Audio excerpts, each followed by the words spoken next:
各位法師、各位同學，請坐。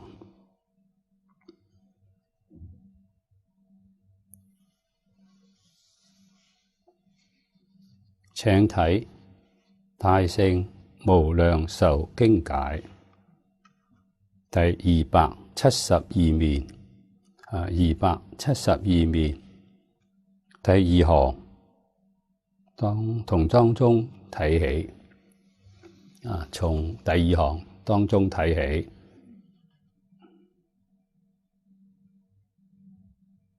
從又說願曰，從呢度睇起啊！所有眾生若聞我聲，聲者名也。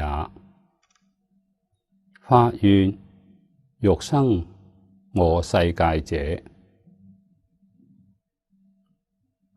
持諸眾生臨命終時，悉令見我，與諸大眾前後圍繞我於爾時入無偽三昧，以三昧力故，在於其前而為說法，以聞法故，尋得斷除一切苦惱，心大歡喜。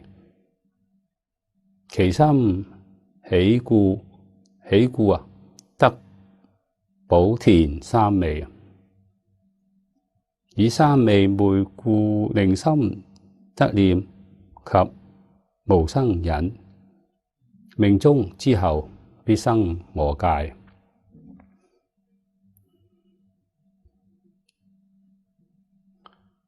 呢個係《悲華經》裏邊嘅一段經文，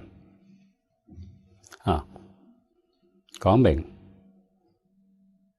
念佛嘅人往生嘅時候嘅狀況。咁呢裏面所講嘅，同小本經裏邊呢個玄奘大師翻譯嘅意思相同嘅。凡夫臨終不顛倒，不散亂，仲係要得彌陀本願威神嘅加持如果得唔到佛力加持往生，咁就冇可能啦。所以特別顯示彌陀願力不可思議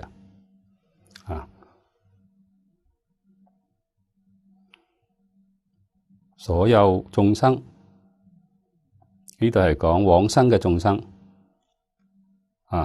往生嘅條件完全係喺信心、圓心、真信、真想去啦，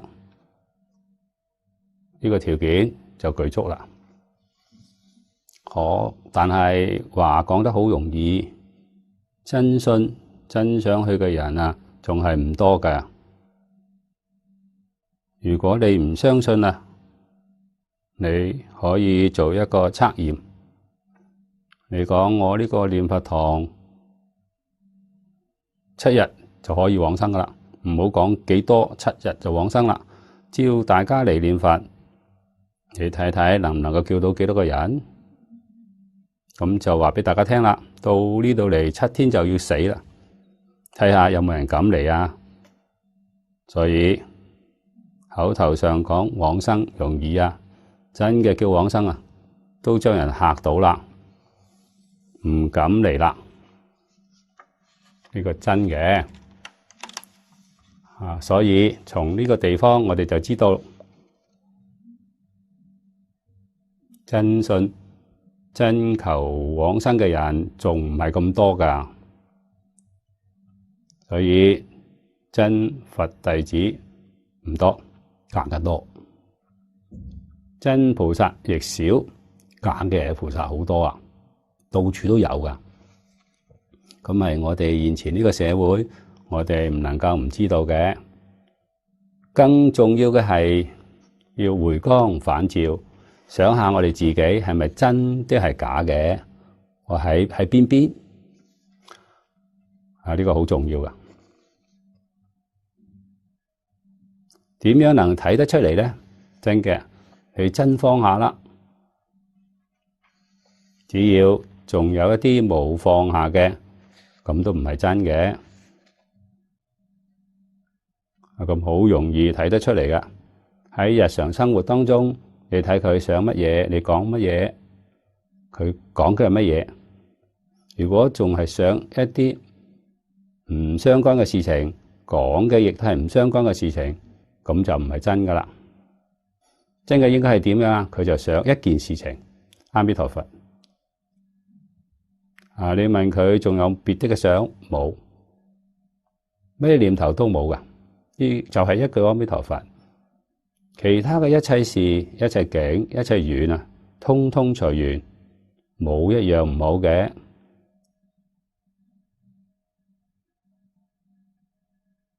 咁係真噶啦，唔係假噶啦。對一切人事物嘅關心，亦都係多餘嘅。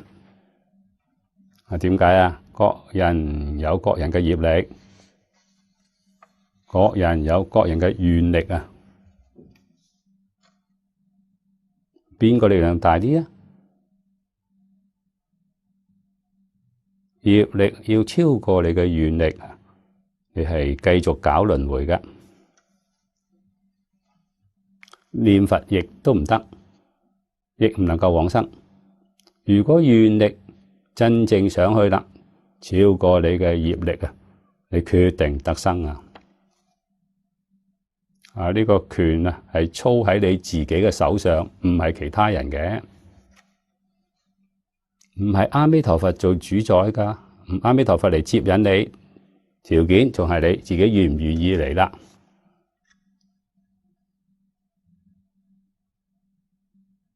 菩薩大法說完嚟啦，你願唔願意上去啊？願意上去嘅得到啦，唔願意上去嘅仲係搞輪迴。呢個我哋唔能夠唔知道嘅。世間法出世間法，都係操縱喺你自己嘅呢個道理，唔可以唔知啊！佛菩薩做唔到主嘅。上帝又做唔到主，閻羅王亦都做唔到主。邊個做主啊？自己做主嘅，呢個係真嘅。世尊喺經典在在處處點醒我哋啊！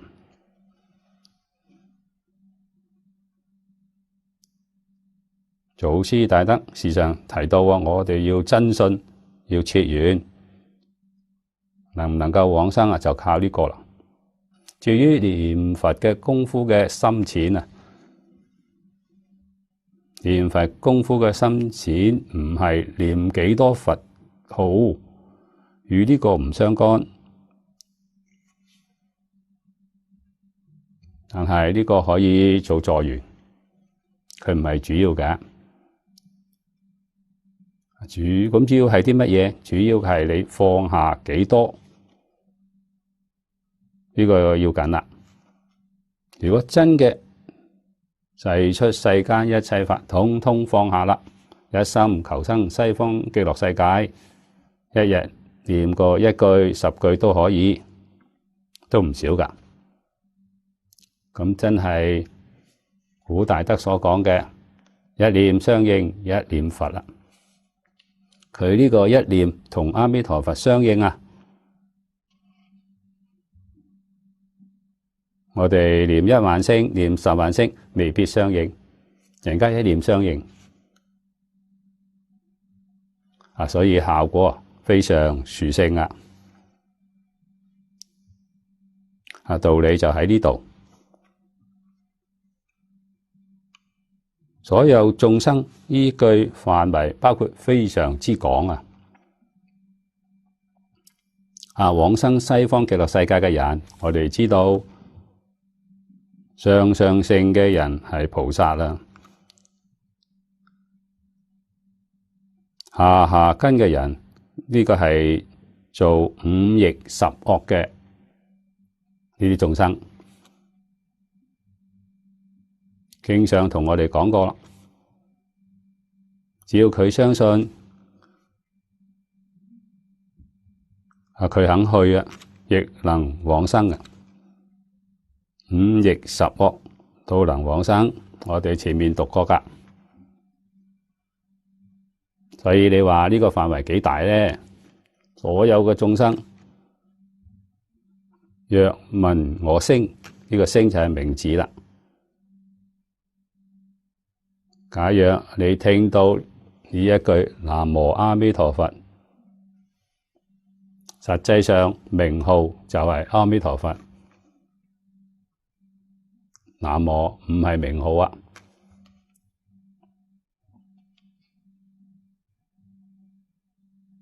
明朝末朝蓮池大師在世嘅時候啊，呢個故事係《竹槍隨筆》裏面曾經有人向佢老人家請教呢個佛要點樣念啊？大師教人念南無阿彌陀佛6個字。其他人問佢：你老人家點樣念啊？佢講：我只念阿彌陀佛。你點解教別人念南無阿彌陀佛，你自己就念阿彌陀佛呢？南無係皈依嘅意思，歸命嘅意思，係客氣話。我皈依阿彌陀佛，歸命阿彌陀佛。經常講執持名號，名號就4個字。我點解會念4個字啊？我決定要去啊！所以南無可以唔要啦，唔要用呢個啦。點解教你們念6個字呢？你哋仲唔想去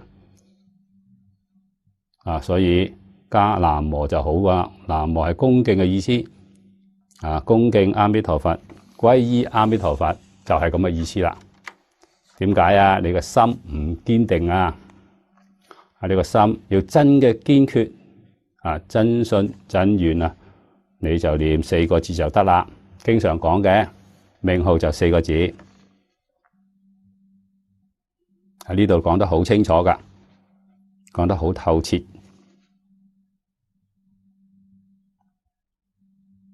咁我哋自己要衡量自己啦，自己咪真嘅下定決心去啊？4個字越簡單越好啊！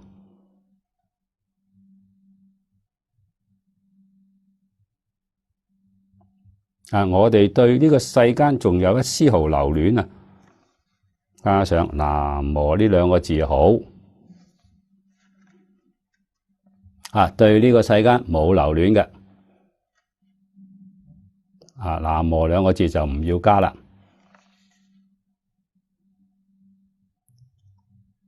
口益大師教我哋嘅聞名生信心啊！發願求生淨土，發願欲生我世界。我世界就係阿彌陀佛嘅極樂世界啦。唔發願唔得嘅，發願生極樂世界，對於娑婆世界就要寫得乾乾淨淨。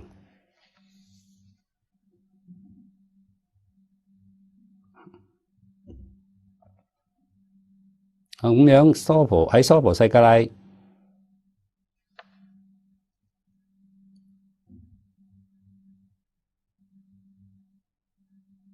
仲有一啲事情要唔要做啊？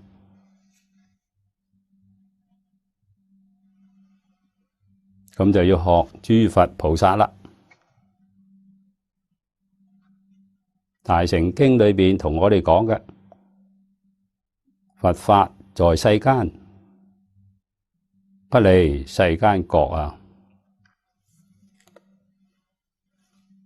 阿難問事佛吉空經上，佛告同我哋講，佛弟子可得為世間事啊，不可得為世間義啊！呢個開示好好啊！佛弟子可以做世間嘅事，唔能夠有呢個義。義係乜嘢？義係自私自利、名聞利養，有分別執着，呢個係世間義啦。你有呢啲事啊，你起心動念、言語造作叫造業啊。做啲乜嘢？善惡業。做善業嗰步就係三善道啦，做惡業嗰步就係三惡道啦。你出唔到六道輪迴嘅。業力重嘅牽引你嘅力量最大。臨命終嘅時候，阿彌陀佛嚟接你啦，拉都拉唔喐你啊！你嘅業力太重。呢個經上講咗好多次啦，心佛眾生呢三樣係平等嘅，眾生就係講眾生嘅業力啊，佛嘅力量、心嘅力量、你嘅業力業力不可思議啊！念地藏經你就明白啦。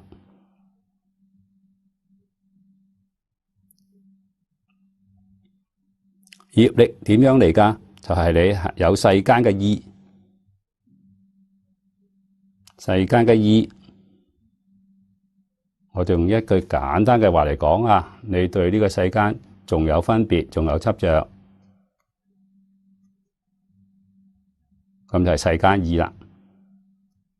真正不執着，真正不分別，睇到人人是好人，事事是好事啊！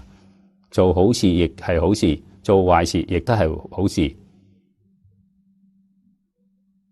咁係真正將世間意放下啦，你個心清淨你唔會被外面境界所染污。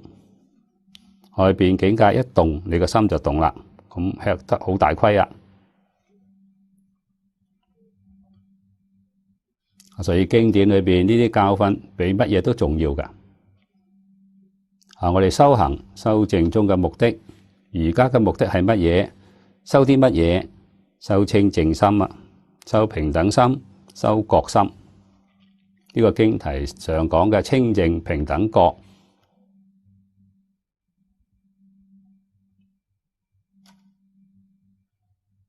外面嘅境緣啊，我哋講境就係物質環境。緣係人事環境，物質環境、人事環境，時時刻刻喺度擾亂我哋嘅念頭，擾亂清淨心。佢會叫你起心動念，唔理係善念係惡念，你起心動念啦。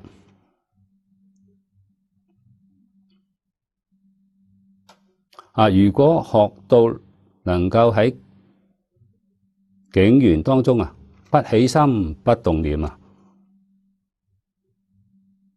就係功夫啦。不起心不動念，不分別不執着呢個人係咩人啊？呢個人就係清淨平等覺，不執着。清淨心現前啦，不分別平等心現前，不起心不動念覺心就現前啦。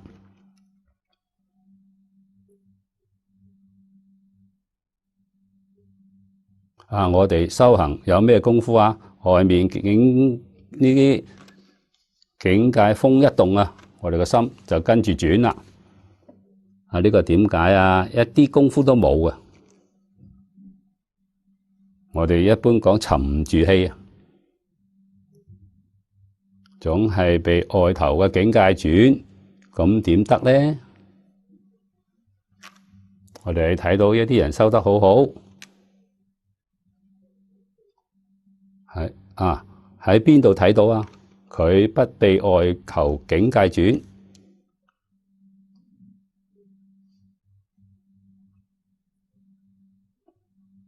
小嘅境界若無其事，大嘅境界偶爾動一下佢就回頭啦。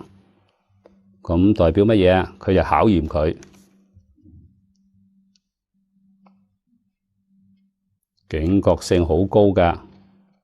我點解又心動啊？點解又被境界轉啊？呢個時候要參除業障啦。用咩方法參除啊？念阿彌陀佛啦，就參除業障啦。所以心裏邊只有阿彌陀佛，除咗阿彌陀之外啊，乜嘢都冇嘅。咁你成功啦，你嘅正業成就啦。正業成就嘅人，往生可以隨時走真正得到自在啦。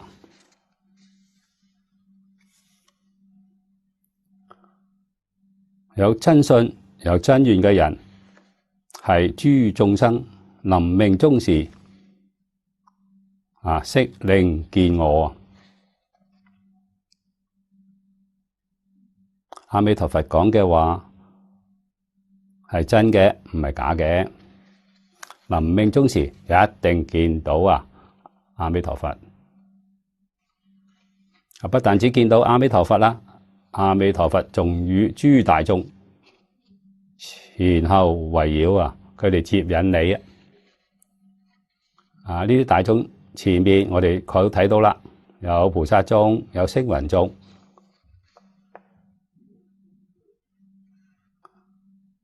呢啲大眾點解跟佛嚟接引你啊？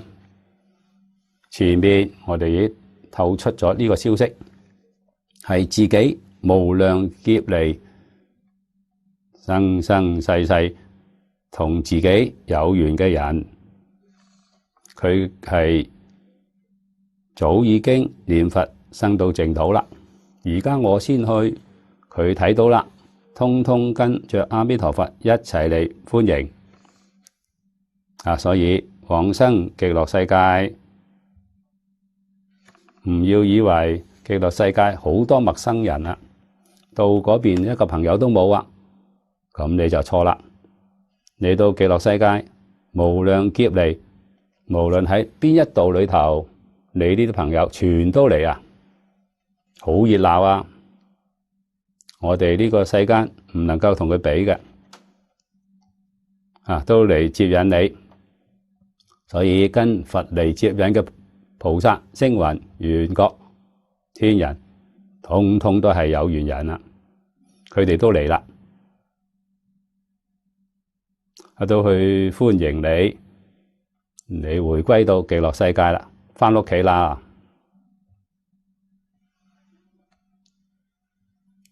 我於爾時入無偽三昧。看三昧呢個名字就知道佢嘅意思啦。偽係眼睛有毛病，無偽係眼睛明亮，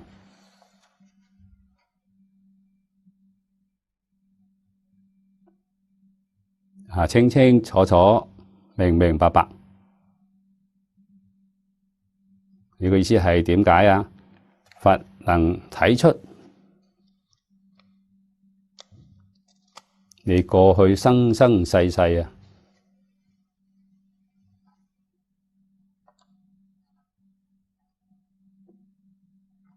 你起心動念言語造作，佛全部都知道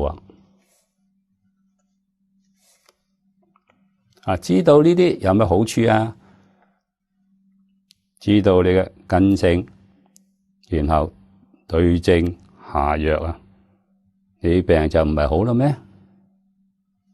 呢個佛法講嘅說法契機將你無始劫呢啲善根都能夠引發出嚟，所以佛一講你全明啦。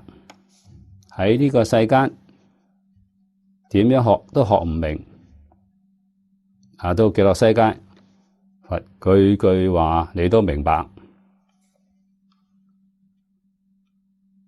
願解如來真實義啊！到極樂世界就唔難啦，呢句話係真嘅。喺我哋呢個世間，呢句話太唔容易啦。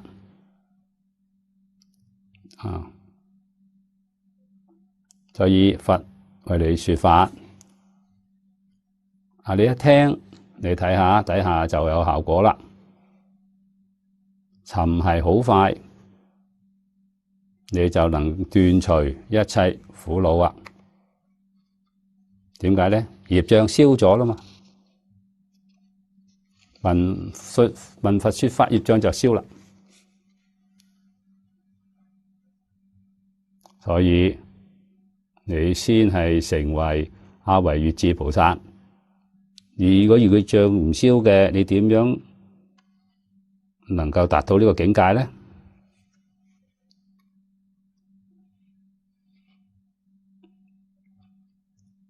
呢一句裏邊仲有好深嘅意思㗎。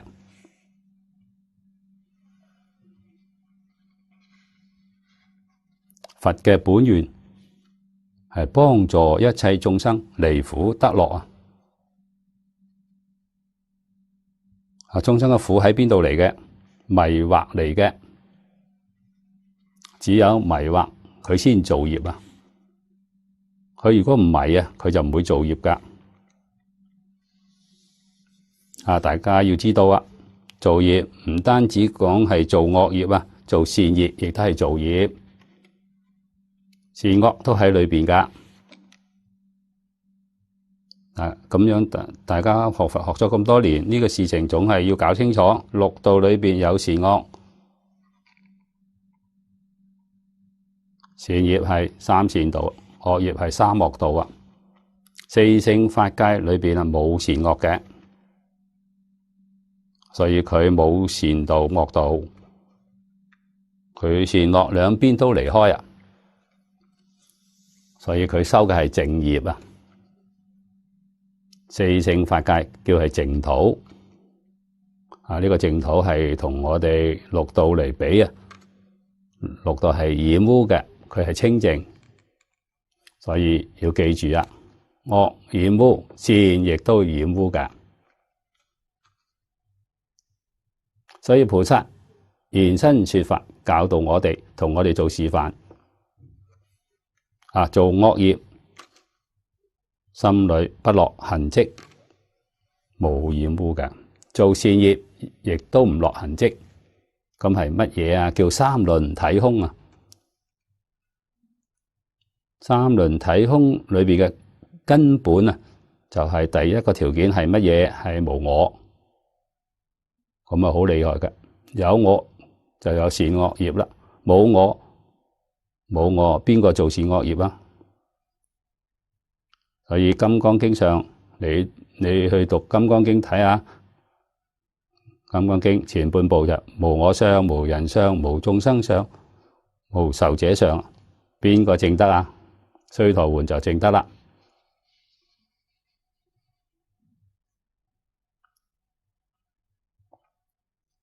換句說話，我相破咗啦，你就入佛門啦，你就唔再做業，有我就做業啦，無我就唔做業，無我邊個做業？所以一定要知道啊，身唔係我嘅，不但止身唔係我嘅，心亦都唔係我嘅，心係乜嘢？妄心。妄心亦都唔係我嘅，咁真心先係我。真心具足無量智慧德相，妄心冇嘅。妄心喺邊度嚟㗎？妄心係從妄想嚟嘅。換句說話就係分別執着嚟嘅。分別係第六意識，執着係第七末那識。末那叫做染污意啊，末那係染污。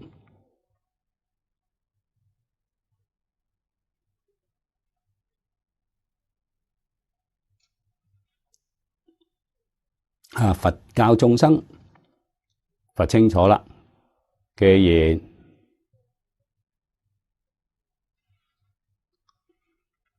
你造業啊，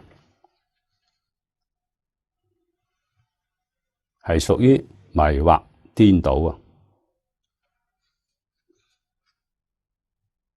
啊！佛用咩方法幫助我哋離苦得樂呢？佛用教學，教你，你就開悟啦，你就明白，明白之後你就自然唔會造業啦。以為說法啊！我哋先明白，釋迦牟尼佛當年在世說法49年啦，冇一日唔說法嘅。我哋日日聞法啊，慢慢覺悟啦。跟你嘅所謂係一聞千悟啊，常常跟人啊，一聽佢徹底明白啦。好似唐朝慧能大師咁嘅人，聽五祖引和尚幾句話嘅開示啊，佢就徹底明白啦。五祖嘅衣缽就傳俾佢，常常跟人啊，常跟嘅人仲都要聽一段時間，長短不一定，大概係3年之內啊，聽上3年佢就開悟啦，常跟人。聽上10年、20年開悟嘅，中跟人。聽30年、聽50年先開悟嘅，下跟人。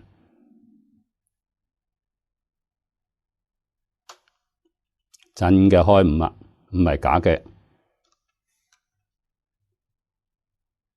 咁我哋係咩根性啊？絕大多數中下根性嘅。中下根性要到咩時候先能開悟啊？我哋剛才講嘅10年以上啊，唔能少過10年。10年係中等根性，20年下根，係要有耐心嘅，日日聽，每日都聽，聽幾耐啊？時間越長越好啊！點解啊？讓經教分集啊，一門深入，長時分修啊，唔要聽好多，好多就雜啦。一部經，古大德教我哋呢個方法，我哋都唔相信，所以吃晒大虧啦。學得太多。學多東西，學雜咗，學亂咗。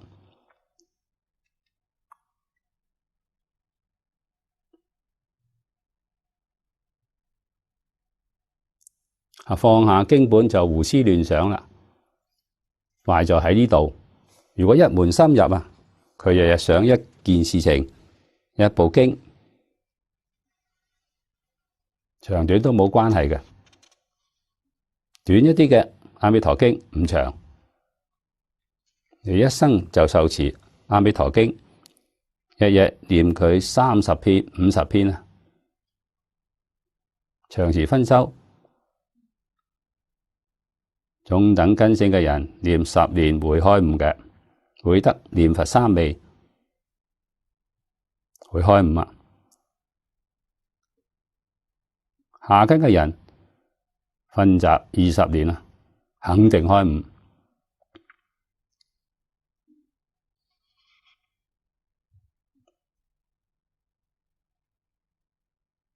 學習嘅時候啊，第一個條件不懷疑，真誠恭敬心學習。第二個條件不夾雜，我就一門啦，唔想學第二門，佢就唔夾雜，佢專啊。咁就係佛家講嘅因戒得定，因定開慧啦。一門專咁就係修定。所以呢個一定要知道啊！目的喺邊度？目的就係開悟啊，唔係記得多啊，記得多冇用㗎，一定要開悟。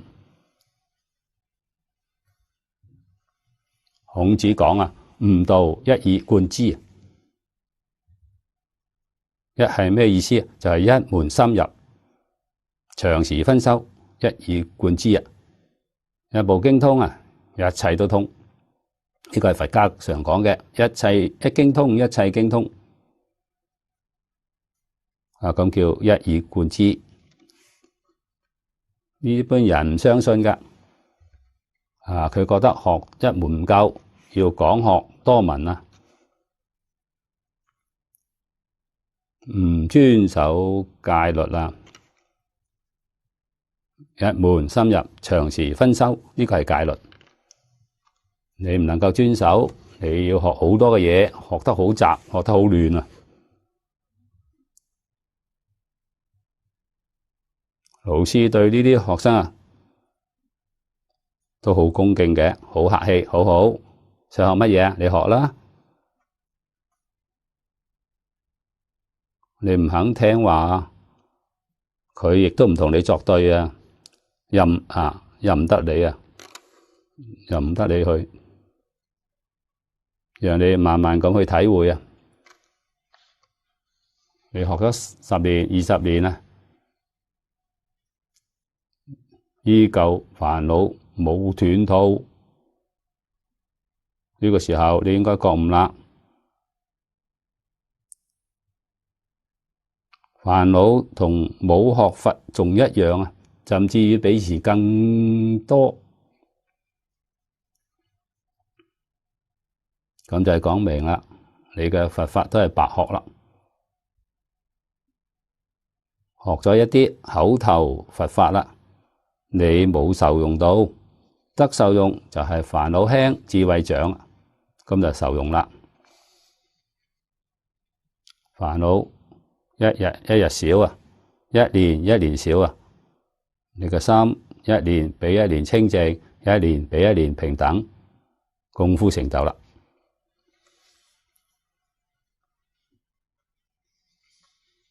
呢個人叫真學佛啦。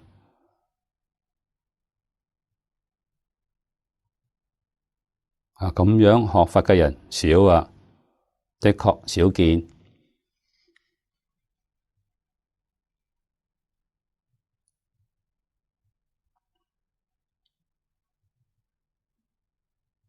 我早年年青嘅時候啊，同李炳南老居士學經教。佢辦咗一個經教班，就係教講經嘅。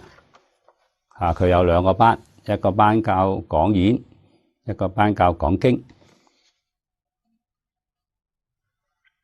學生30幾個人，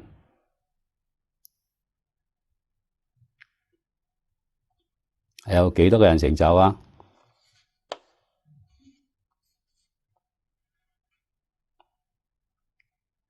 老師對聽話嘅學生好唔客氣嘅，有打有鬧，老師會打人㗎。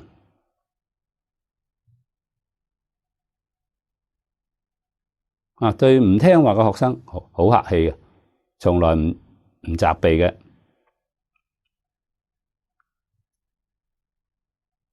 態度都很溫和。我哋年輕唔懂事啊， 20幾歲睇到老師咁嘅樣，我就有啲疑惑啦，又唔敢去問喎。但係時間久啦，老師睇得出嚟啦，將我叫到房間，同我講呢啲話，知道我有疑惑。佢講呢個唔能夠接受經教教誨嘅，唔聽話嘅，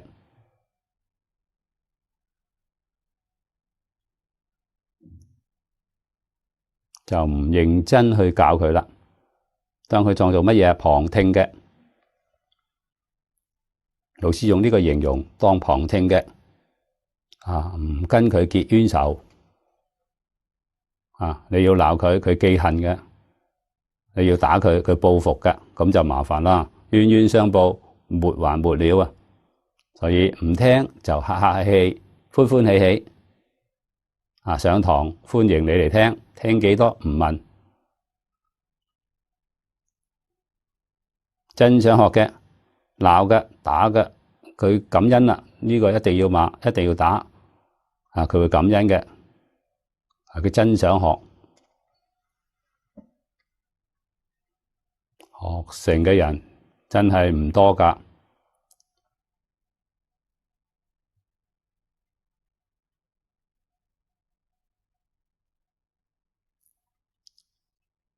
勉勉強強算係能有一啲成就嘅。我睇亦不過係5、6個人而已。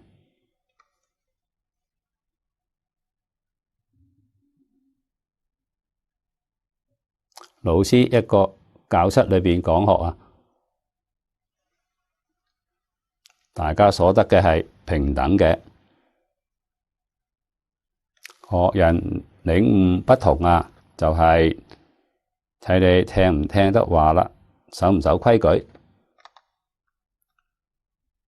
果然依教學習嘅都會有成就。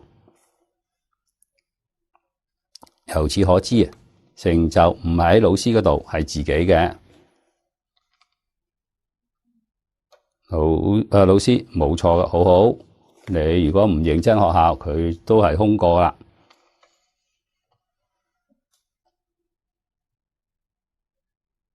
老師曾經同我講學生揾一個好老師唔容易㗎，可遇不可求㗎。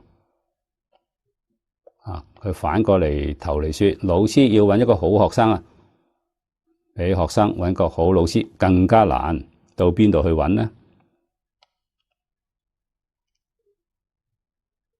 老師真係想有個好學生，點解道可以傳落去不至於斷咗㗎。呢個中國古人所說，不孝有三，無後為大你自己做得再好冇人能夠繼承，到你死咗之後就完啦。你嘅成績就係等於個零，你冇傳落去所以由此我哋就能夠明了啦。真正好老師，佢愛學生嘅，佢希望學生成就，不但希望學生成就希望學生成就超過佢。咁係真話嘅。我哋從歷史嘅經驗就明白啦。世風日下，一代不如一代。我哋呢一代對現前嘅同修嚟講經教學，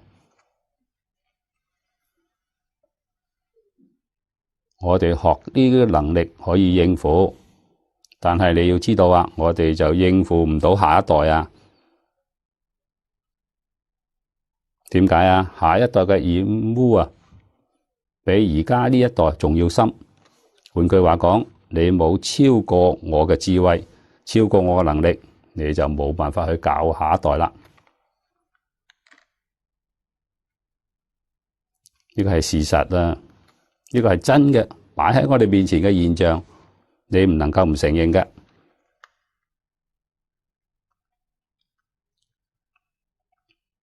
我哋從前做小學生嘅時候，好少聽到有老師講學生好難教㗎。我哋做兒女嘅時候，亦都未聽過有人講小孩唔好教，有好少，但係而家好普遍㗎。我哋睇到好多做家長嘅見面嘅時候，都講佛教徒小孩好難教。遇見到老師嘅時候，亦都嚟抱怨學生唔好教㗎。點解一代不如一代啊？染污越嚟越嚴重啊！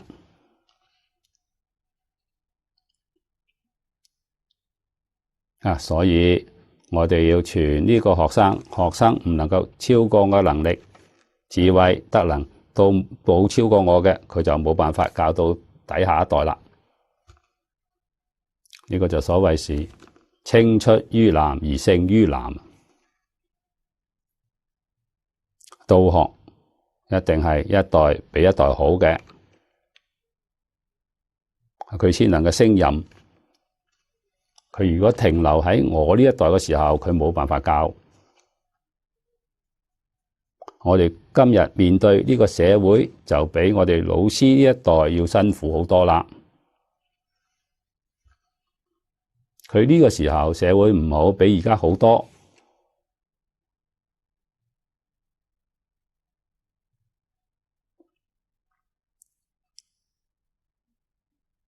所以實際現象擺喺我哋眼前啦，我哋要細心咁去觀察，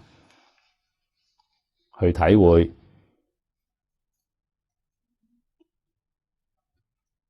先知道我哋如何嚟應對當前呢個環境，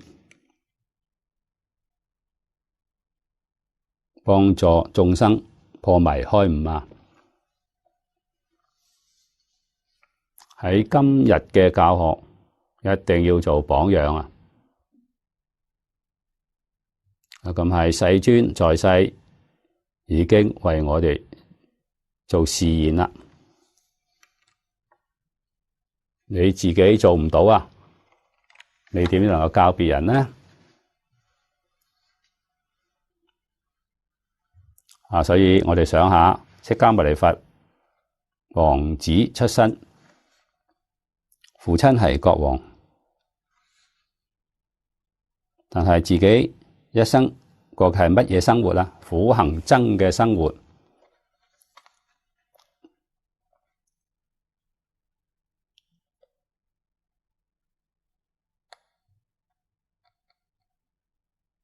日中一食，三衣一缽，樹下一宿。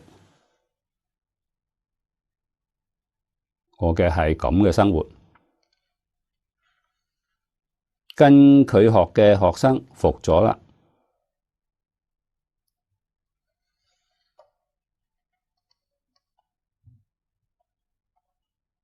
佢教導我哋要放下嘅，佢自己放下咗；教我哋放下，佢自己唔放下，咁就唔得嘅。咁咪真嘅。真放下啦，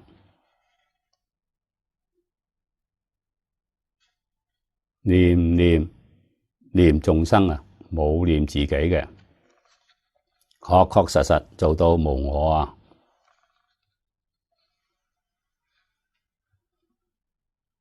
心量大，心包太虛，量周沙界。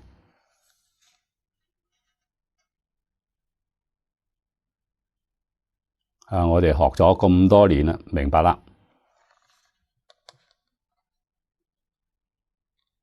佛的確喺呢個世間，無論係咩環境裏邊，佢確確實實做到不起心、不動念、不分別、不執着啊！我哋細心從經典上去體會。睇佢老人家處事待人接物啊，一邊慈悲、真誠、平等啊，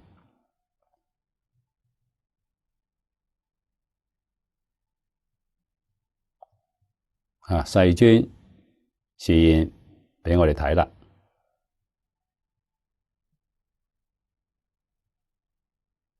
目的係要我哋學習，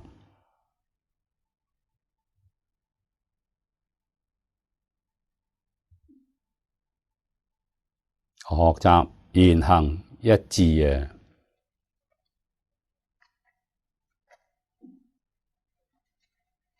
我哋今日越嚟越深刻咁樣體會到娑婆苦啊！古人講娑婆苦，唔好似今日嘅人咁嘅苦，真苦啊！一代比一代苦，我哋要有高度嘅警覺啊！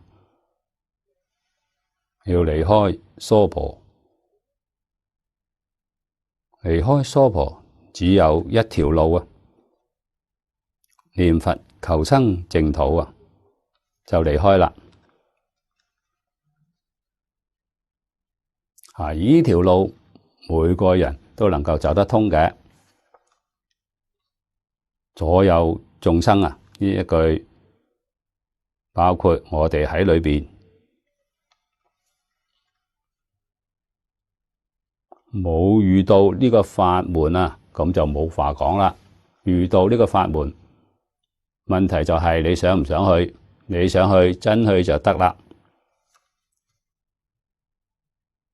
見到阿彌陀佛，阿彌陀佛應機說法啊？點解啊？佢對我哋過去無量劫生生世世，佢好清楚嘅，太明白啦，為我哋說法契機啊！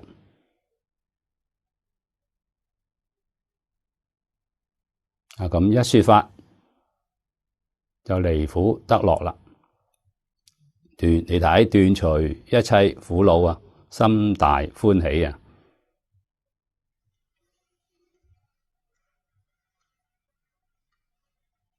苦惱係啲乜嘢？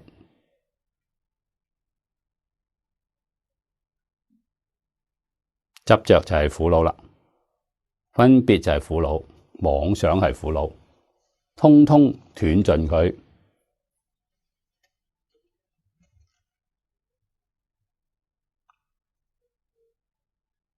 因為我哋心起啊，法氣充滿，所以你先得到搵珍寶三昧。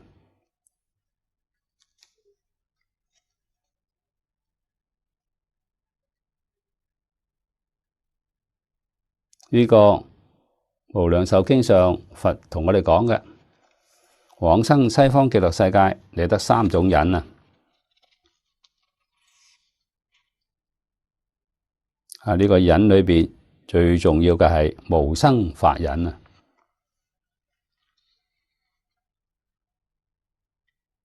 寧心得念及無生忍。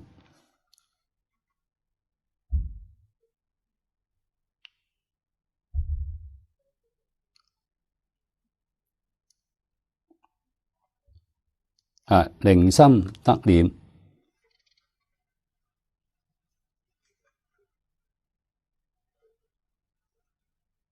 呢個念係正念，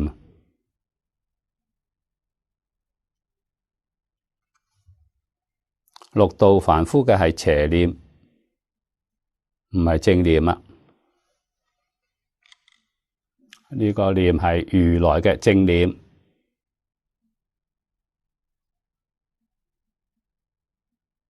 有冇念啊？唔能講冇嘅。亦都唔能夠講有，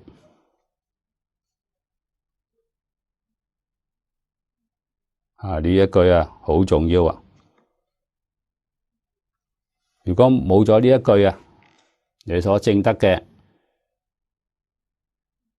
咁就係無想定差唔多啦，唔起作用，死嘅。有咗念啊係活嘅。呢一段係乜嘢？與一切眾生起感應道交，眾生有感啊，呢個念就離應啦。一切諸佛如來化身菩薩同十法界嘅眾生有感佢就有應，咁係自性嘅性德化身菩薩先證得及無生忍。無生忍喺呢度當作承認講，承認啲乜嘢？承認一切法本來不生無生嘛。我哋睇到一切法有生有滅睇錯咗。其實一切法不生不滅而家量子學家發現咗你睇量子力學家講嘅呢一句話，呢個世間根本就冇物質存在呢件事情。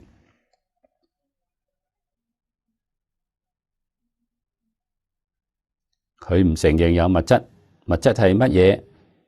物質係意念累積連續產生嘅幻象，佢唔係真嘅。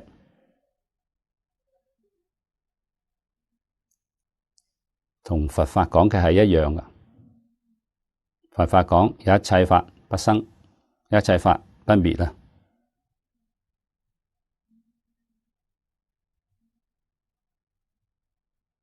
邊個能夠見到證得無生忍嘅菩薩就見到啦。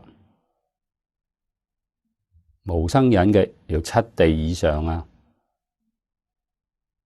咁係大菩薩佢哋咁嘅定功就係三昧力，三昧力就係定功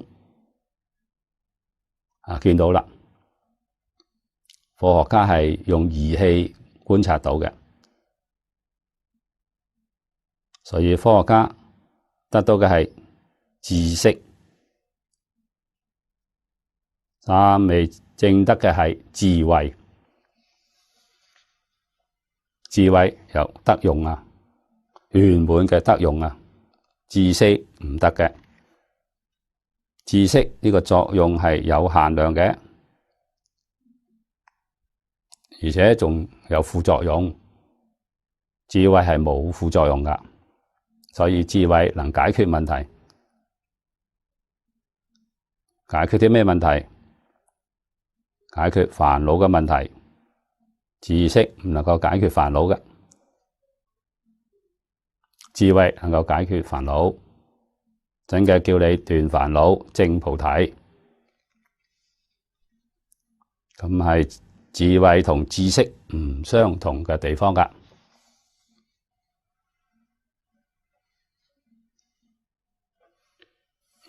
命終之後必生我界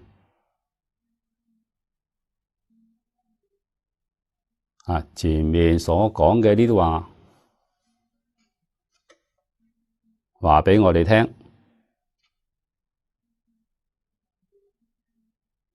臨命終嘅人喺臨命終嘅時候佢見到嘅境界，佛嚟同佢說法佢能夠立即開悟命終之後，你睇前面講臨命終時咁係講見佛聞法之後，就生到極樂世界去啦。呢段講得好詳細嘅，一般經上冇講得咁詳細。譬如話經上透露咁多嘅咁樣嘅一件消息，是經所顯他力妙用未為明顯。呢個係黃念老居士講嘅，是經係悲華經。你睇呢一段經文裏邊所講，阿彌陀佛，他力係阿彌陀佛，本願威神亦係力用，講得非常明白。顯了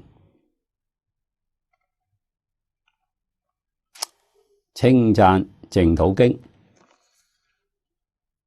就係玄奘大師翻譯嘅阿彌陀經，係本經嘅小本。悲華經講彌陀因地及極樂莊嚴，昆明彼佛臨終接引，攝受往生之殊勝願力，可見彌陀願王啊，妙德難思啊，大恩大力不可稱量。我哋從玄奘大師翻譯嘅阿彌陀經睇，跟悲華經上呢一段經文嘅開示，就能夠體會到啦。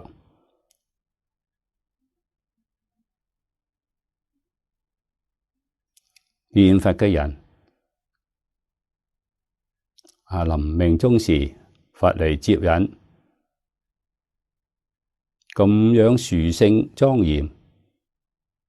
大家要知道啊，令心得念及無生忍，咁係咩人啊？上上品往生，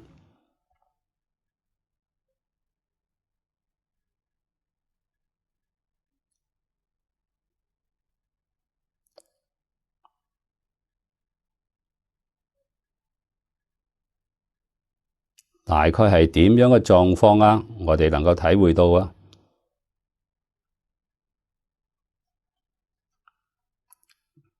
念佛功夫成熟啦，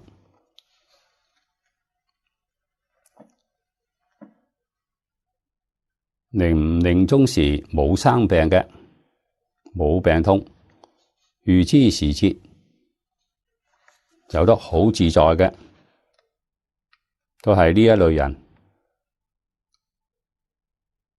有講明咩啊？平時念佛嘅時候，佢業障就消除啦，所以臨命終時咁自在，就係我哋要求嘅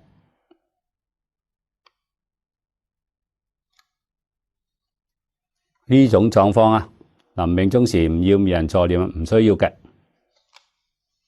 佢一啲牽掛都冇啊，佢冇生病，話走就走。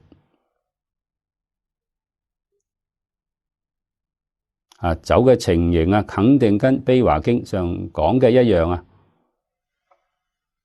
咁係上上品往生，生到西方極樂世界，化開見佛，悟無生。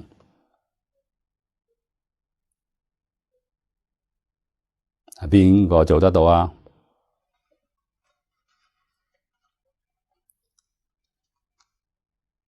我哋千萬唔好以為我哋自己業障好重，大概我哋做唔到啦。我哋下下品往生就可以啦。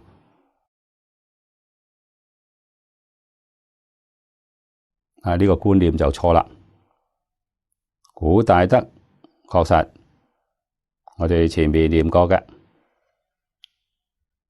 有人講上輩往生係菩薩，中輩往生嘅係阿羅漢。辟支佛，凡夫往生啊，只係下輩。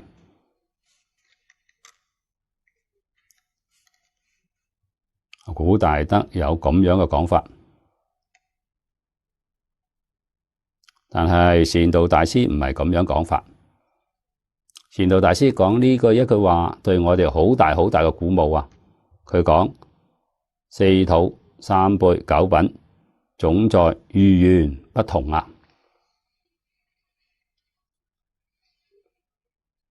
換句話講，做作五逆十惡嘅人，如果遇緣殊勝啦，能唔能夠上上品往生啊？得嘅，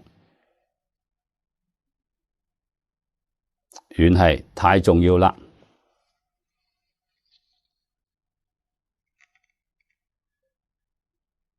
遇到真正嘅善友啊，遇到呢個法門啊，我哋嘅緣係比乜嘢人都殊勝，呢個大家要明白嘅。夏老居士嘅匯集本匯集成功到而家，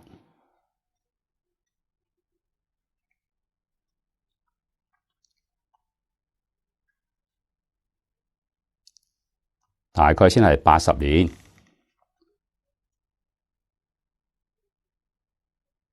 唔係好長嘅。而真正流通啊，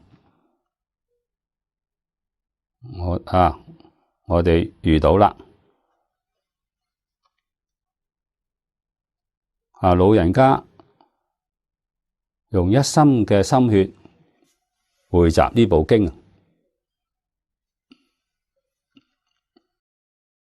抗戰勝利之後先流通啊，流通嘅份量好少啊。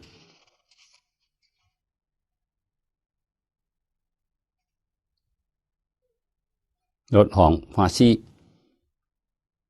喺大陸帶咗3本，帶到台灣嚟，送一本俾我嘅李老師。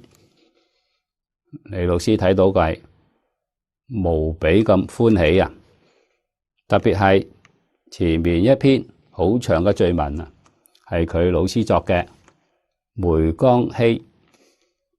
李老師嘅佛法係跟梅老師學嘅，老師一篇序文睇到特別親切，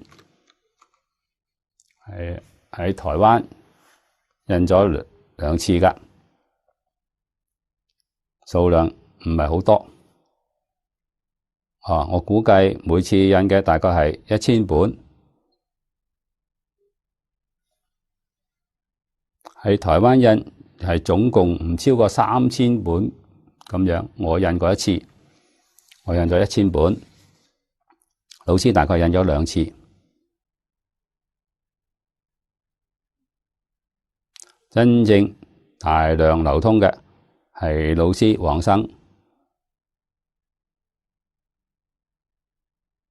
佢老人家當年講呢部經講過一次啊，係台中講嘅一次。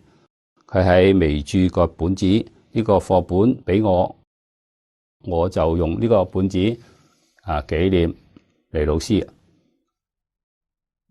印咗1萬本。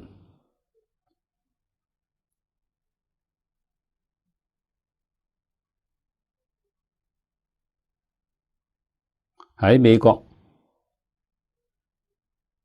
遇到黃念祖老居士，只係通過電話，冇見過面啦。因為佢喺美國嘅時候好短嘅，居留嘅時間只有1個月啊，佢就要返北京啦。佢帶咗一本，就係呢部注解大經解，就帶一本送俾我啦。油印嘅唔係牌子嘅，油印嘅，鋼板寫嘅，油印嘅。我睇到非常非常歡喜啊！我求佢老人家通過電話問佢有冇版權，有版權咁就算啦。如果冇版權，我講我喺台灣將佢做成版印出嚟，佢告訴我冇版權㗎。歡喜翻印流通，所以我就將佢嘅注解喺台灣印咗1萬本啦。第一版就印1萬本，以後就唔知道印幾多版啦，好多好多㗎，總印咗有幾10版，數量都好大㗎，海內外流通起嚟。我接住就到北京去見黃念老啦，同佢見面，講到呢邊經嘅事情。末法9000年，一切眾生能夠喺一生當中得到成佛啦。就呢個法門，就係呢一部經。呢部經喺我哋以前呢啲大德冇睇過㗎。佢哋所睇嘅係5種原譯本，呢個匯集本冇睇過，印光大師亦都冇睇到。你講我哋幾幸運啊？呢個緣幾殊勝啊！冇咗呢部經匯集本啊，冇黃念老女居士呢個注解啊！我哋如果要讀唔讀悲華經呢段文，你點會知道啊？黃念老注解呢部經啊，參考咗190幾種資料啊！我哋讀呢個注解，亦就讀咗190幾種嘅經論啦。呢個緣啊，幾殊勝，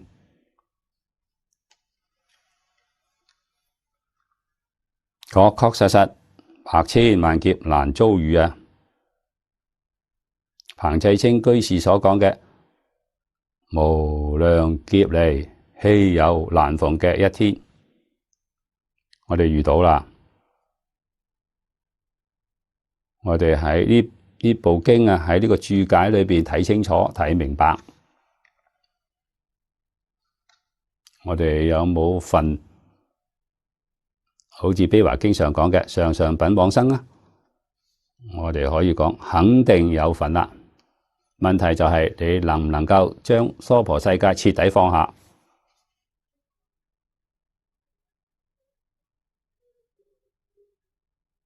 放下唔係喺事上放下，事係冇關係嘅，事上冇障礙，心上放下。事有，心唔能夠有，心有你就麻煩啦。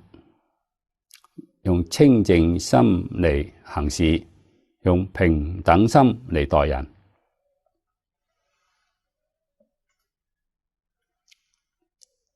你就從下根變成上根啦。呢個重要啊！呢一段我哋就學到呢度。我哋接住睇下面一段，講阿惟越致啊。呢個係原文最後一句：往生極樂世界，皆得阿惟越致菩薩，皆作阿惟越致。阿惟越致又作阿鼻跋致。呢個翻譯嘅時候音稍稍有啲差別嘅，係一個意思。阿惟越致同阿鼻跋致係一個意思。原文係一句經文，譯為不退轉，譯成中國嘅意思係不退轉，係菩薩階位之名啊！阿惟越致菩薩就係高級嘅菩薩，唔係普通嘅菩薩。據《彌台要解云》，蕅益大師作嘅阿鼻跋致，此云不退啊！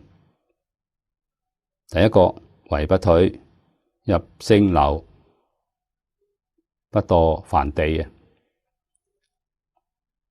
我哋將呢一句讀完啦。二行不退，行道生，不墮二乘地。第三念不退，深深流入薩婆若海啊！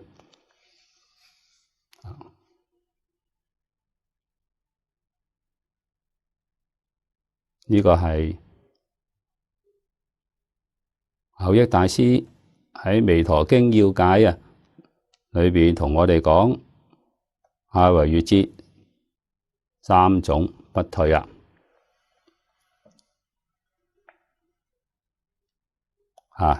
第一種，佢真嘅入聖流，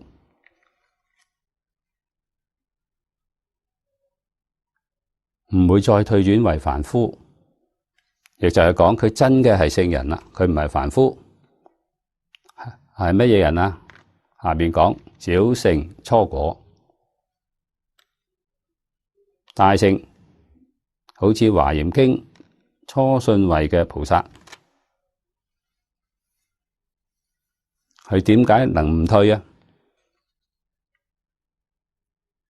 佢將三界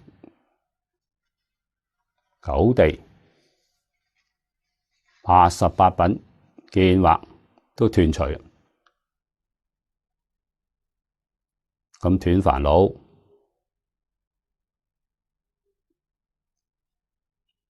88品見惑，佛教學為方便起見，將佢歸納為五大類、五種見惑啊。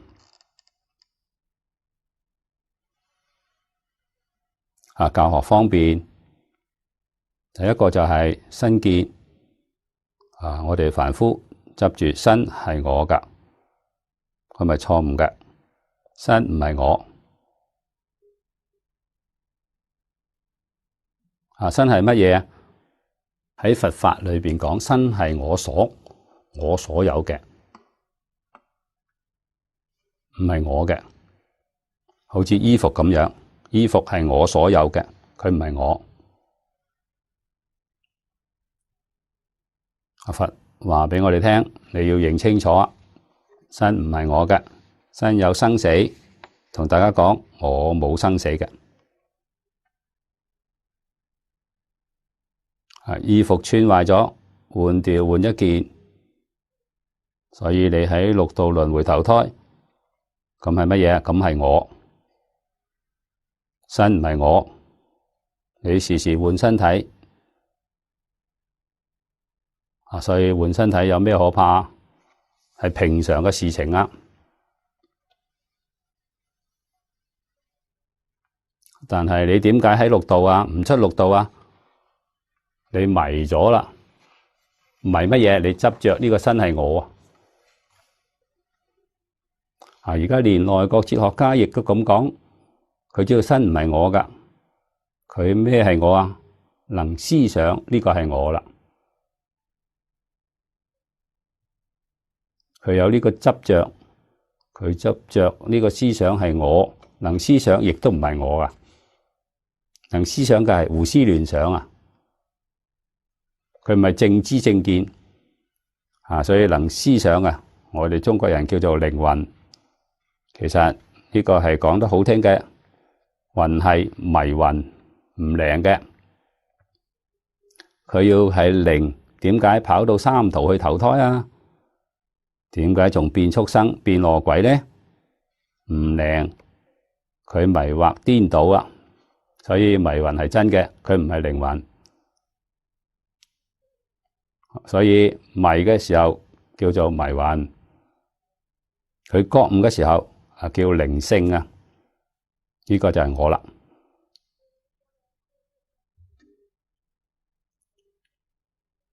靈性唔會到六道輪迴嘅，佢係超越六道嘅。咁咩人證得靈性啊？阿羅漢以上啊，佢證到靈性啊，就唔再輪迴啦。但係你要知道，身唔係我嘅，呢個好大嘅進步啦。小乘證須陀洹果，大乘證初信位菩薩，咁就係聖流。小聖人，佢喺六道裏頭，雖然冇出六道，仲喺六道。六道只係人天兩道輪迴，決定唔墮三惡道，所以叫位不退啊！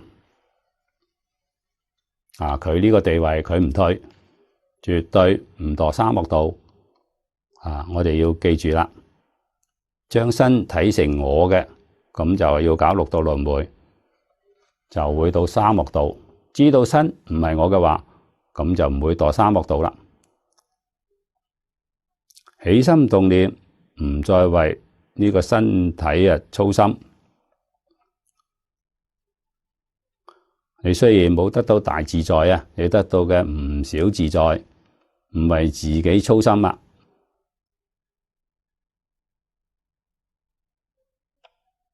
唔為自己操心，你呢個身體一定好健康㗎。點解啊？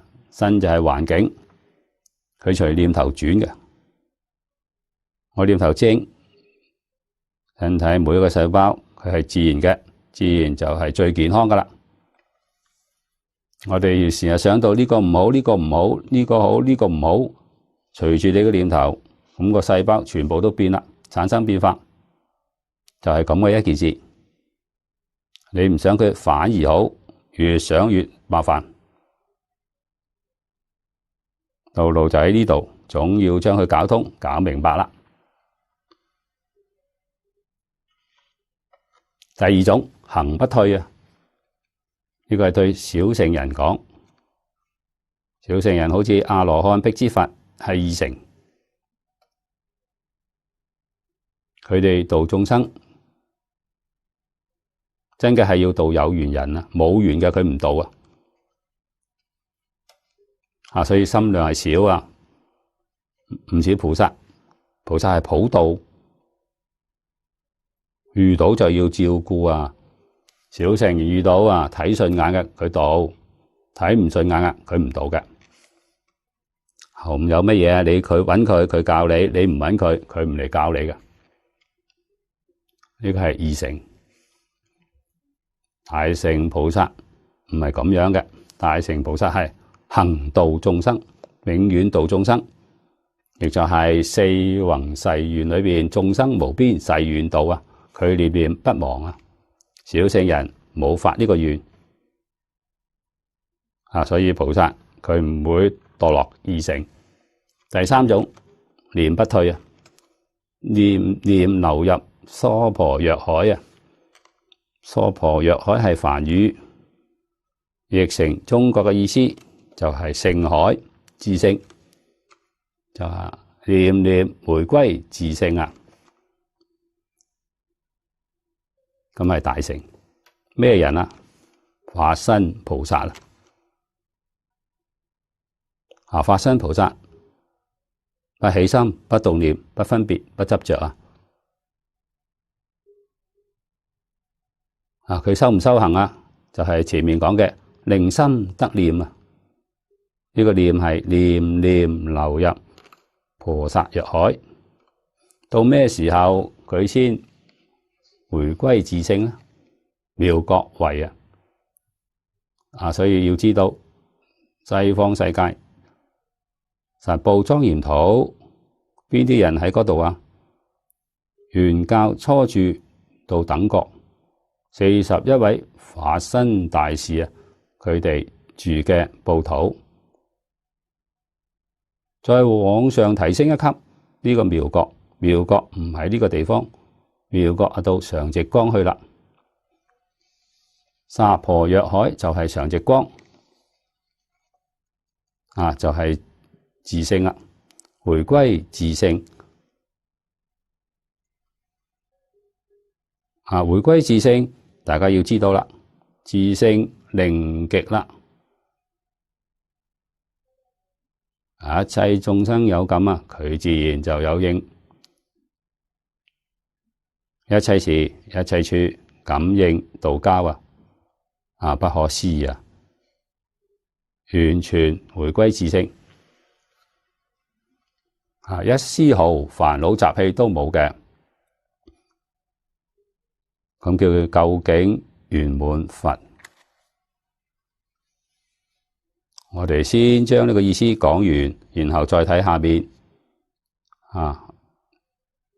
若若此土啊，就係我哋嘅娑婆世界嚟講啦。此土係娑婆，呢個係娑婆世界。藏教就係從天台家講嘅。藏教就係小乘初果，通教係見地啊，別教係初住，原教係初信。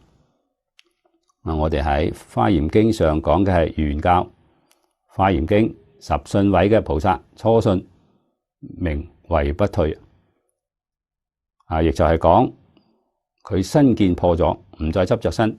第二個係邊見破立，邊見就係我哋今日講嘅對立，佢唔會跟人有對立嘅念頭，呢個佢放下啦。佢冇成見，成見係乜嘢？我自己想乜嘢就乜嘢，佢冇呢個念頭，佢能夠恒順眾生，隨喜功德乜嘢都好佢到呢個境界所以佢冇邪見，佢嘅見解都係正確嘅，冇錯誤。呢個係唯不退。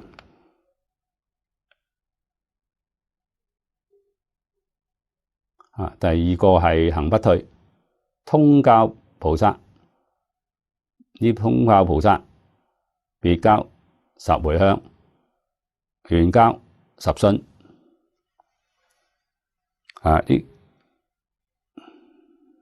呢個10信係第10信，別教係第10迴向第9迴向還不得，第10迴向，圓教係第10信。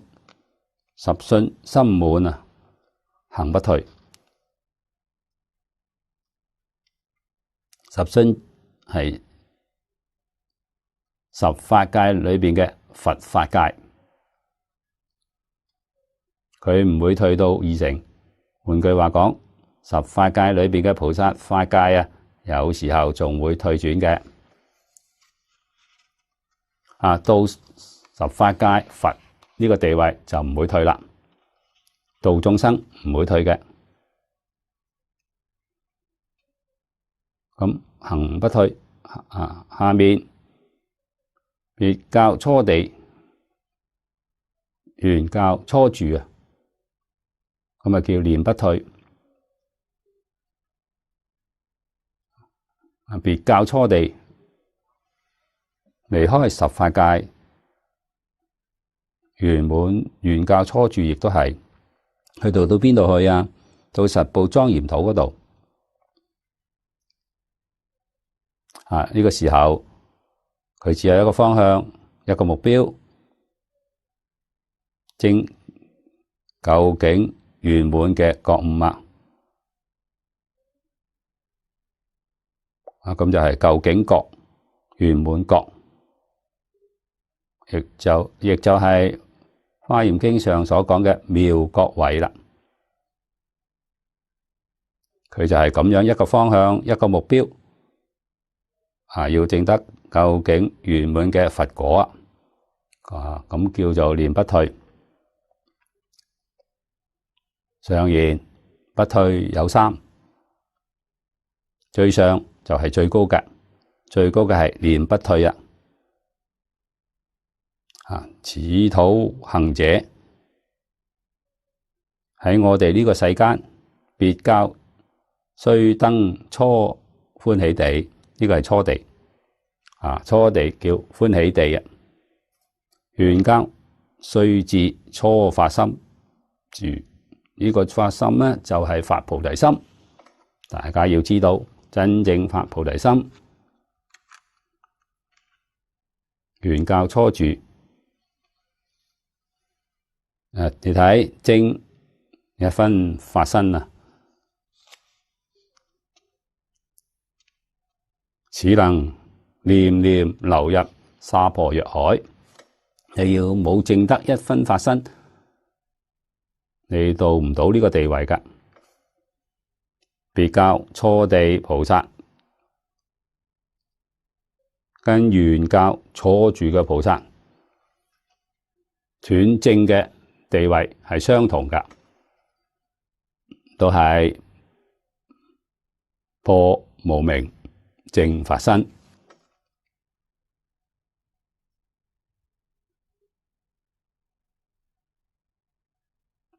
都係生喺呢個實報土嘅。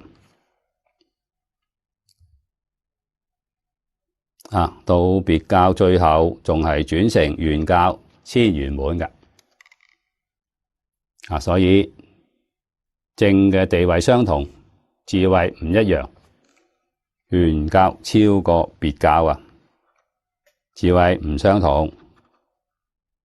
沙婆若海呢個同我哋解釋，即一切種智海，即如來果海啦。雙寫二邊，全歸中道啊！咁係真嘅如自性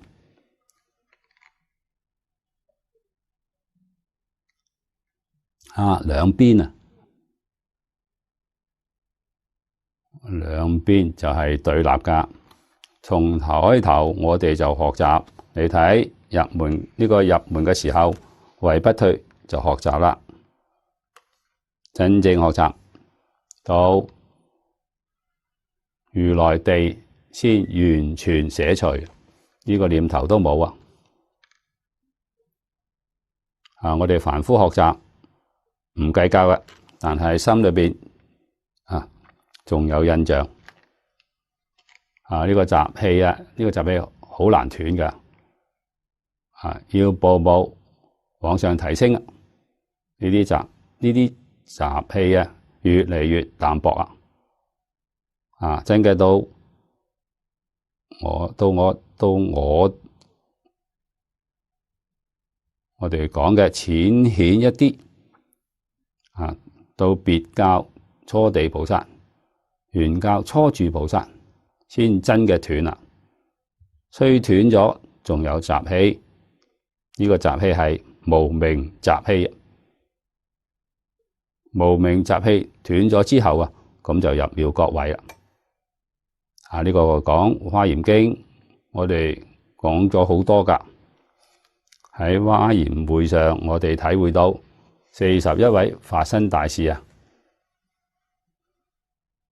都破咗無明，亦就係都將起心動念放下啦。所以喺理上講平等法界啊，喺事上講，雖然起心動念冇啦，仲有起心動念嘅習氣，習氣係好唔容易斷嘅，一定係要長時間讓佢慢慢自然咁就冇啦。啊，咁要幾長時間呢？佛喺經上同我哋講3個阿僧祇劫，咁就知道無始無明習氣嘅厲害啦。3個阿僧祇劫自然就冇啦。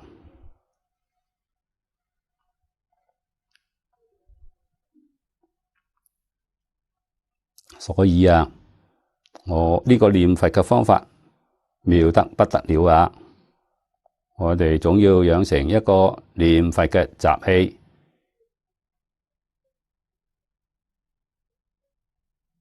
啊，我哋有理由相信念佛嘅習氣養成咗啦，破無明習氣嘅時間呢就會縮短嘅。咁點解呢？藉着阿彌陀佛，佢老人家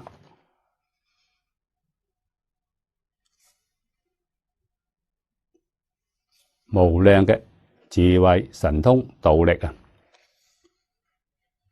對我哋一定有幫助。啊，念佛功德不可思議啊！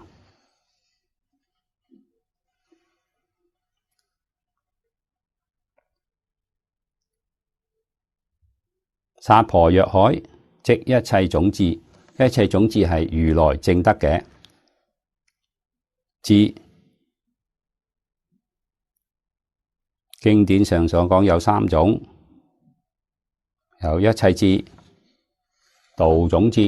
一切智係阿羅漢證得嘅，阿羅漢辟支佛證得一切智。知諸佛總相就係一切法總相。總相係乜嘢？總相係空嘅，叫萬法皆空。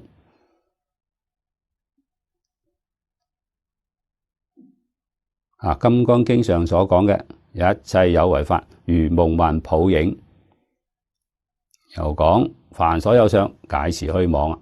呢個係總相，一切法嘅總相不可得啊！咁叫一切智啊！啊，呢個聲聞緣覺證得嘅。第2種叫做道種智啊，係菩薩證得嘅。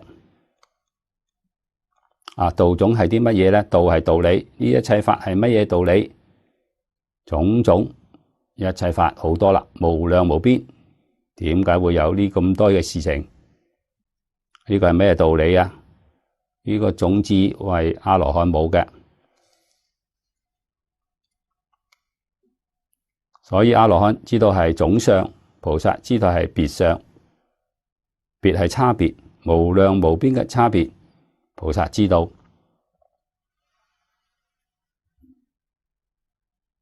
如來知道一切種智，一切智跟道種智係一不二異。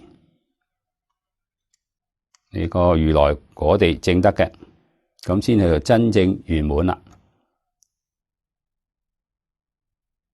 所以講一切種智海啊，叫如來果海。如來所證得嘅海係形容詞，形容佢深廣無際啊，冇邊際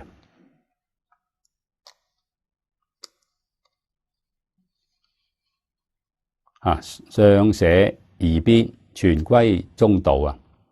實際上中道亦都係個名詞。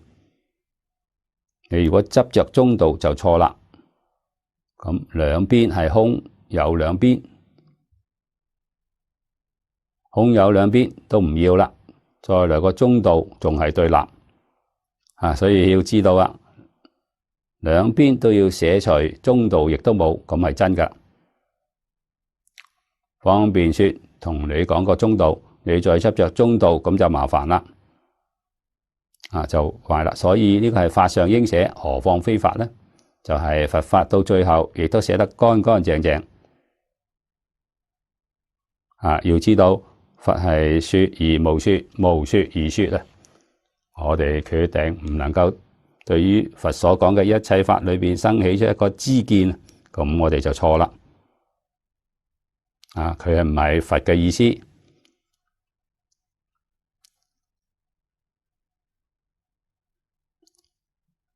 使若念念流入薩婆若海，全歸中道嘅時候，先咁講呢句話，可見念不退之難證啊！呢三不退，念不退確實係非常非常困難嘅。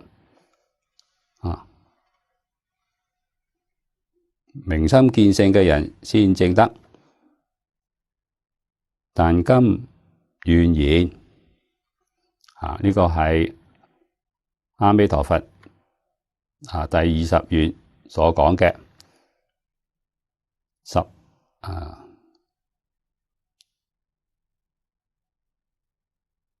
十方眾生聞名發心，一心念我，即生我剎，作阿惟越致菩薩。呢度係20願嘅願文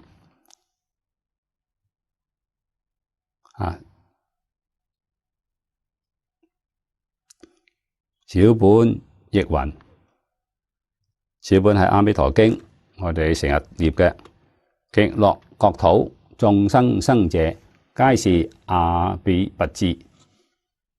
就係、是《無量壽經》講嘅阿惟越致。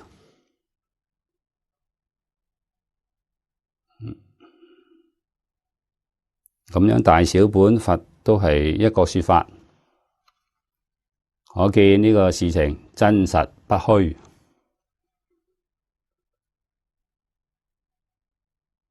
阿惟越致菩薩係三種不退都具足嘅。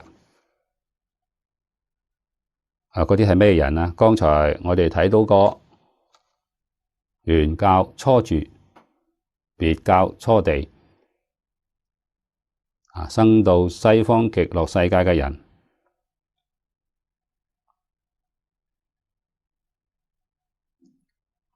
即使係梵性同居土下品往生嘅，亦係作阿惟越致菩薩啦。佢冇講梵性同居土除外，冇講呢啲話，咁就係包括梵性同居土啦。呢個利益太殊勝啦！我哋喺呢個世間要修到初住啊，談何容易啊！你咩時候先修得到啊？唔好講修到初住菩薩，初信位啊！我哋喺一生當中都修唔到啊！咁就係講位不退，我哋一生當中都做唔到嘅。何況念不退啊！但係你往生西方極樂世界，咁就得到啦。三種不退全都得。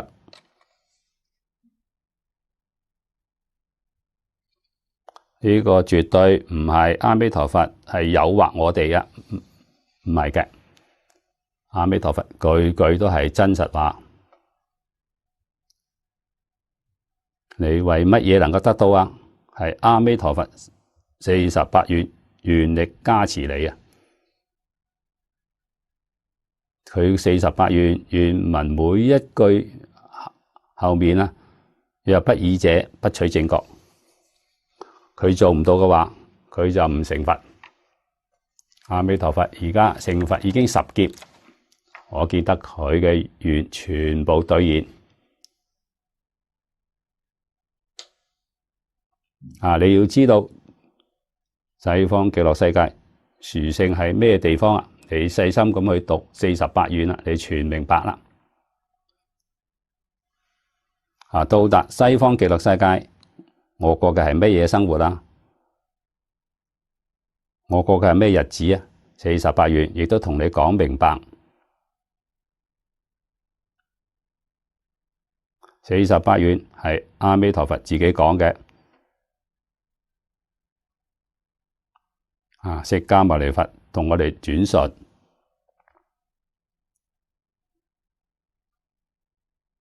阿彌陀佛點樣講啊？世尊亦咁樣說，不增不減啊！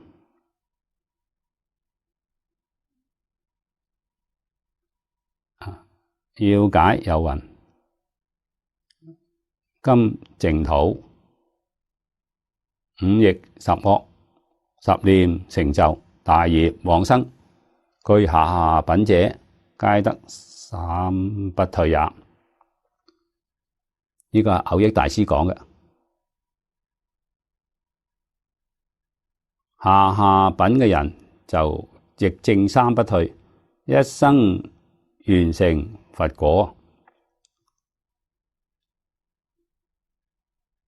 此乃十方世界之所無，為極樂所獨有啊！如是勝義超絕，言之莫及。呢個話係真嘅。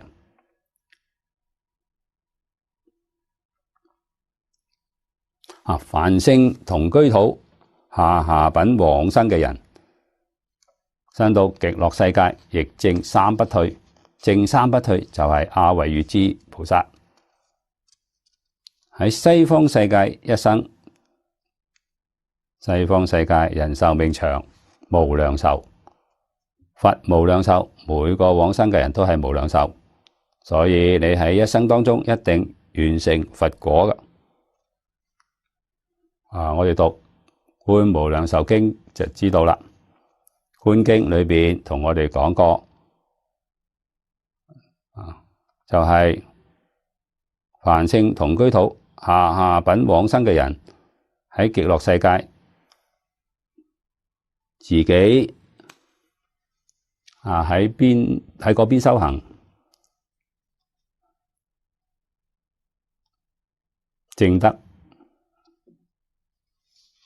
圓滿初住嘅地位，需要幾長時間？12劫。12劫喺我哋覺得好長，但係喺西方極樂世界係無量壽，咁12劫對佢哋嚟講就係好短啦。好似我哋講喺呢個世界人生可以活100歲，佢只係12天就證得啦，就咁嘅容易。喺我哋呢個世間要證得嘅話，要無量劫啊！喺極樂世界係12劫就得啦。未有得到之前啊，咁係佛力加持你啊，得到之後係你自己嘅能力啊。未有得到嘅時候啊，佛加持你啊，智慧、神通、道力就跟阿惟越致菩薩冇乜分別，係佛加俾你嘅。十二劫之後啊，佛唔加俾你自己就得到。呢個好處係邊度啊？揾啊，真係此地講嘅呢個牛益大師講嘅，為極樂世界獨有。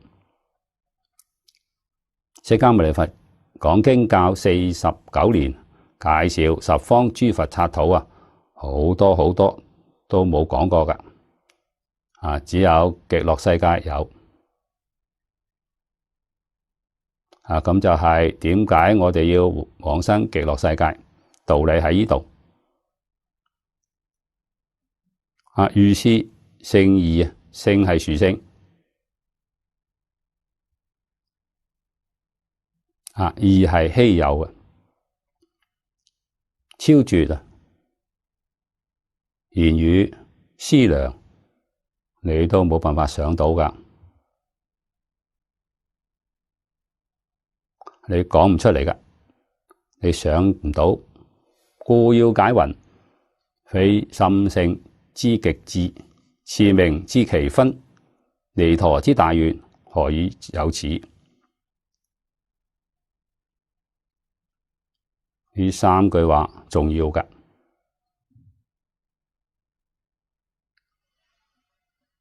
甚勝之極致啊，係講我哋嘅自性。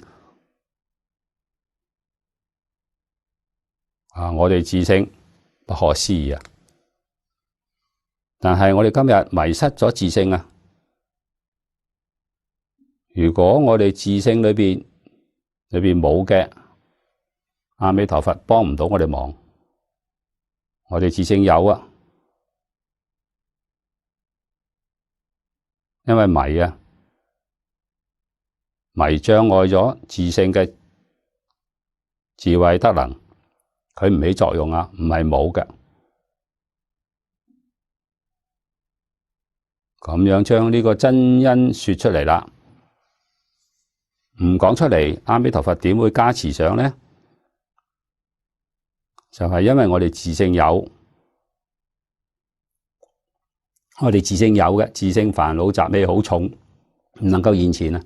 阿彌陀佛以本願威神加持我哋。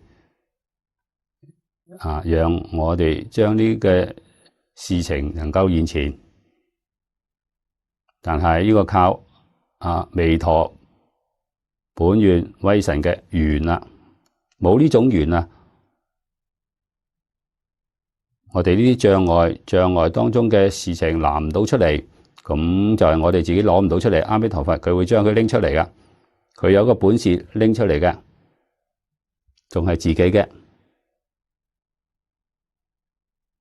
但係唔靠阿彌陀佛嘅力量就起唔到作用啦，一定要以佢嘅緣啦，因係佢自己嘅，咁咪講得通嘅。如果唔係講唔通啦，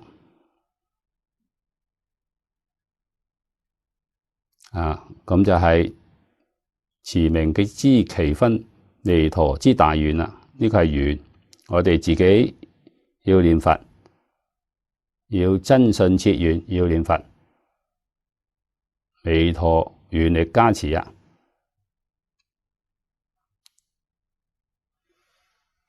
咁呢件事情先能夠順順利利咁出現啦。如果我哋自己對自己懷疑啊，咁點樣可能呢？對阿彌陀佛願力亦都唔深信啊，呢個事情就難啦。念佛法門裏邊最重要嘅，一絲毫懷疑都冇啊！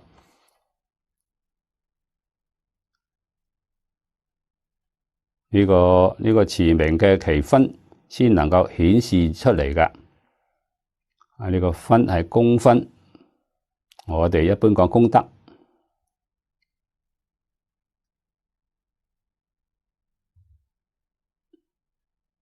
而阿彌陀佛嘅願力就現前啦。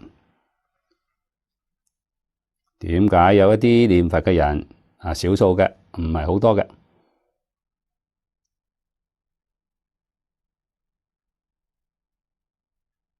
大概有幾百萬念佛人之中，先有咁一兩個有呢種殊勝嘅效果咩？最明顯嘅，生得咗重病啦，癌症嗰類，醫生宣布冇法子醫㗎，壽命頂多就係3個月。好似過去山西小院40幾個咁嘅例子，佢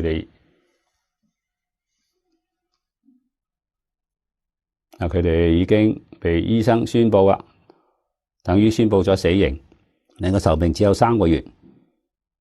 佢慢完放下啦，一心念佛，念咗3個月，病好咗，再去檢查冇咗。咩原因啊？不懷疑，不夾雜，不間斷。亦就係大勢至菩薩喺圓通章裏邊教我哋念佛嘅方法，倒攝6根，正念相繼，佢病就好啦。點解有啲人生重病，念佛念得唔好呢？佢冇信心。第一個懷疑自己業障好重啊，過去做嘅罪業好多，自責啊，自責唔係個好事，過分嘅自責亦造成自己嘅障礙。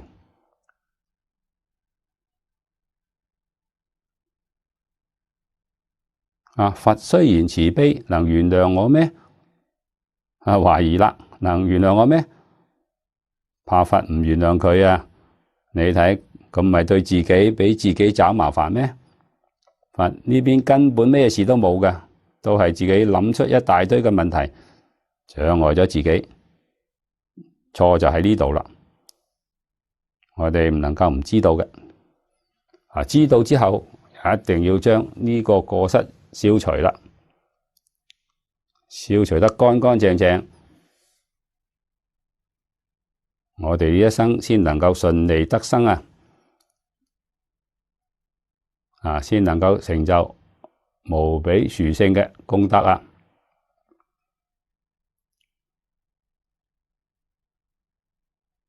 最後呢一句今此兩願於48願中，如箭靶之紅心；至於第18願，則如紅心中之紅重心。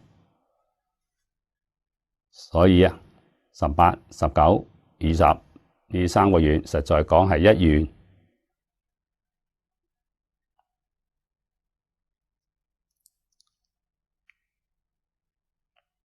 我哋如果將呢3個願參透咗，我哋對於淨宗嘅疑惑先能夠斷盡。咁講破迷開悟斷疑生信。你唔將呢3個願參透你呢個疑問唔能夠化解，唔化解對你就產生障礙啦。如果化解咗，效果就喺眼前。佛法常講3轉法輪，示轉係上根人。一提示佢馬上就覺悟啦。第二個係勸轉，中根人。佛講經說法係勸道理嘅。第三個下根人，勸亦都唔得嘅。你睇到證據，佢要睇到證據，佢唔先相信。好似山西小院呢個證據，好多人都知道噶。咁咪作正轉啦。咁多證據擺喺面前，仲唔相信啊？咁啊冇辦法啦。阿彌陀佛就講等到來生後世有緣再講啦。呢一生就冇辦法啦。呢個我哋唔能夠唔知道㗎。而家時間到啦，今日就學到呢度。